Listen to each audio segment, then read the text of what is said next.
अस्सलाम वालेकुम रहमतुल्लाह। उम्मीद करता हूँ मोहतरम नाज़रीन खैरियत से होंगे। आज न्यूबा टैबलेट का रिव्यू आपके सामने लेके आया हूँ। इसके फ़ायदे आपको बताऊँगा। ये बेसिकली है सेक्स पावर के लिए। और मैं हूँ आपके साथ आपका भाई हकीम मोहम्मद इमरान। आप देख रहे हैं सीन वाली सरकार यूट्यूब चैनल।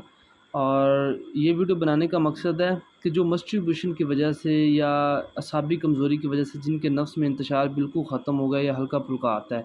एंड दूसरे नंबर पे टाइमिंग नहीं लगती, जिनका मतलब नफ्स की रगें मारी गई हैं, हीट नहीं आती, हीट पकड़ता है और इंटरेस्ट के दौरान ही मतलब वो या तो डिस्चार्ज हो जाता है या वो बिल्कुल बैठ जाता है। उसके लिए बहुत अच्छा रिज़ल्ट है इसका। ये न्यूबा टैबलेट हमदर्द लेबॉर्ट्री की हैं। ये 2 टैबलेट सुबह 2 शाम लेनी होती हैं। और ये टेम्परेरी टाइमिंग के लिए भी यूज़ कर सकते हैं। अगर टेम्परेरी टाइमिंग के लिए यूज़ करना चाहें तो 2 टैबलेट दूध के साथ असर के टाइम, 2 टैबलेट रात को मतलब इंटरवल से 2 घंटे पहले, मतलब सेक्स से 2 घंटे पहले रात को और असर के टाइम, ठीक है। 4 टैबलेट होंगी। इससे एक तो इंतशार ज़बरदस्त किस्म का आएगा एंड दूसरे नंबर पे टाइमिंग ज़रा अच्छी लगेगी।